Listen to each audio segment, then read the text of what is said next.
করলা ভাজি তো অনেকভাবেই ট্রাই করেছেন, তাই না?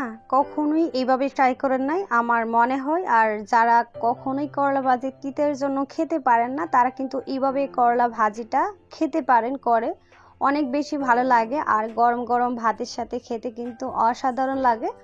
চলুন তাহলে একটা সিম্পল রেসিপি এত মজার করে কিভাবে রান্না করা হয়েছে। প্রথমে চুলায় একটা প্যান বসিয়ে দিয়েছি আর এখানে দিয়ে দিচ্ছি হচ্ছে সরিষার তেল। 1/4 কাপ সরিষার তেল দিয়ে দিয়েছি। তেলটা যখন একেবারে গরম হয়ে আসবে তখন এখানে দিয়ে দিচ্ছি হচ্ছে করলা। আমি করলাগুলোকে কেটে লবণ দিয়ে মেখে রেখে দিয়েছিলাম যেন তিতো ভাবটা চলে যায়। আর যদি আপনার করলাটা লবণ দিয়ে মেখে রেখে দেন তাহলে দেখবেন অনেকটাই তিতো ভাব চলে যায়, তারপরে ভেজে নিলে তো আরও চলে যাবে। এভাবে যখন লাল লাল করে ভেজে নেবেন তাহলে দেখবেন যে করলার মধ্যে তিতা ভাব একেবারেই নেই, আর প্রায় 10%-এর মতো আছে এরকম মনে হবে। তারপর এভাবে আমি প্রায় 4-5 মিনিটের মতো করলাগুলোকে ভেজে উঠিয়ে নিয়েছি। আবারও তেল দিয়ে দিচ্ছি। তারপর এখানে আমরা দিয়ে দিচ্ছি হচ্ছে আলু। আমি এখানে 2টা মিডিয়াম সাইজের আলু এইভাবে কেটে নিয়েছি। আর এখানে দিয়ে দিচ্ছি হচ্ছে একটু লবণ। লবণটা দেওয়ার পর এখন আলুগুলোকে কিন্তু আমি লাল লাল করে ভেজে নেব। এই যে প্রায় 4-5 মিনিটের মতো আলুগুলোকে এইভাবে উল্টিয়ে পাল্টিয়ে নেড়ে চেড়ে ভালোভাবে ভেজে নিয়েছি। দেখেন আলুগুলো কিন্তু ভাজা হয়ে গিয়েছে। তারপর আমি উঠিয়ে সাইডে রেখে দিচ্ছি। এখানে আবারও দিয়ে দিচ্ছি 1/4 কাপ সরিষার তেল। আর তেলটা যখন ভালোভাবে গরম হয়ে যাবে তখন আমরা এখানে দিয়ে দিব হচ্ছে জিরা। আমি এখানে 1/2 চা চামচ আস্ত জিরা দিয়ে দিয়েছি। তারপর এখানে আমরা দিয়ে দিচ্ছি পেঁয়াজ কুচি। আমি এখানে 1/4 কাপ পেঁয়াজ কুচি দিয়ে দিয়েছি। পেঁয়াজ আর জিরাটাকে এখন আমি কিছুক্ষণ ভেজে নেব। আর এটাকে কিন্তু একটু নরম করে ভেজে নেব, একেবারে বেরেস্তার মতো করা ভাজা যাবে না।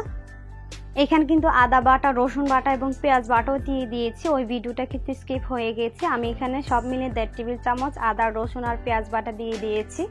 তারপর এগুলোকে কিছুক্ষণ ভেজে নিয়েছি। তারপর এখানে আমরা দিয়ে দিচ্ছি হচ্ছে কাঁচামরিচ থেতু করা। আমি এখানে 3টা কাঁচামরিচ দিয়েছি। কাঁচামরিচগুলো করে থেতু করে নিয়ে তারপর এখন এগুলোকে ভেজে নেব কিছুক্ষণ। দেখেন সবগুলোকে ভেজে নিয়ে তারপর এখানে আমরা দিয়ে দিচ্ছি হচ্ছে টমেটো। আমি এখানে বড় একটা টমেটো পেস্ট করে দিয়েছি। টমেটোটা দেওয়ার পর এখন আমি এগুলাকে আবারও কিছুক্ষণ ভেজে নেব, প্রায় 3 থেকে 4 মিনিটের মতো এগুলাকে ভেজে নেব। 3-4 মিনিট ভাজার পর দেখেন তেলটা কিন্তু উপরে ভেসে উঠেছে। আর তারপর আমরা নেড়ে চেড়ে দিচ্ছি। তারপর এখানে আমরা দিয়ে দিচ্ছি হচ্ছে পানি। আমি এখানে 3 টেবিল চামচ পানি দিয়ে দিয়েছি যেন মশলাটা পুড়ে না যায়। পানিটা দেওয়ার পর নেড়ে মিশিয়ে নিয়ে তারপর এখানে আমরা দিয়ে দিচ্ছি হচ্ছে স্বাদ মতো লবণ।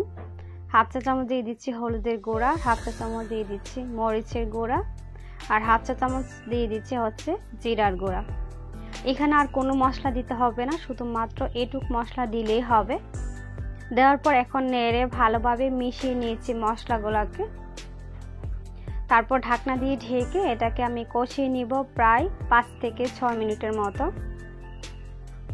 5 থেকে 6 মিনিট পর আমি ঢাকনাটাকে উঠিয়ে নিচ্ছি। এই যে দেখেন তেলটা উপরে ভেসে উঠেছে আর এই মশলাগুলো খুবই ভালোভাবে কিন্তু কষানো হয়ে গিয়েছে।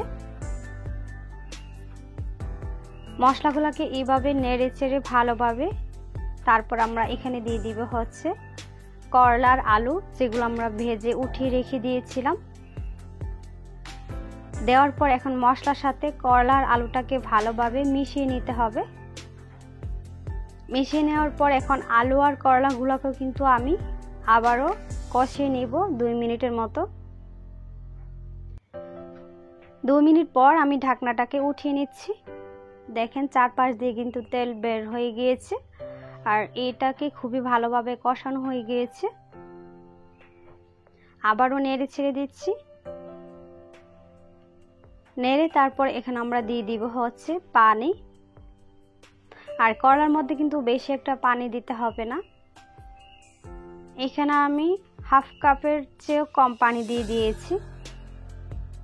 আর পানিটা দেওয়ার পর এখন নেড়ে ছেড়ে দিচ্ছি। নেড়ে ভালোভাবে মিশিয়ে তারপর এখন কিন্তু আমরা ঢাকনা দিয়ে ঢেকে এটাকে রান্না করব প্রায় 6 থেকে 7 মিনিটের মতো। আর 6 থেকে 7 মিনিট কিন্তু চুলার আঁচটা মিডিয়ামের চেয়ে নিচে রাখতে হবে, না হলে কিন্তু পুড়ে যাবে আর এগুলো সিদ্ধ হবে না। 7 থেকে 8 মিনিট পর আমি ঢাকনাটাকে উঠিয়ে তারপর এখন নেড়ে দিব। দেখেন ঝোল কিন্তু অনেকটাই কমে গিয়েছে। আর এই পর্যায়ে আপনারা অবশ্যই দেখে দিবেন যে এগুলো সিদ্ধ হয়েছে কিনা। আর এগুলো কিন্তু আমার 90% মতো সিদ্ধ হয়ে গিয়েছে। এখন আমি দিয়ে দিচ্ছি হাফ চা চামচ চিনি। চিনিটা দিলে খুব সুন্দর একটা ব্যালেন্স আসে। আর এখানে আমরা দিয়ে দিচ্ছি হচ্ছে ধনিয়া পাতা কুচি। ধনিয়া পাতা আর চিনিটা দেওয়ার পর আবারও আমি সব উপকরণ একসাথে ভালোভাবে মিশিয়ে নিচ্ছি।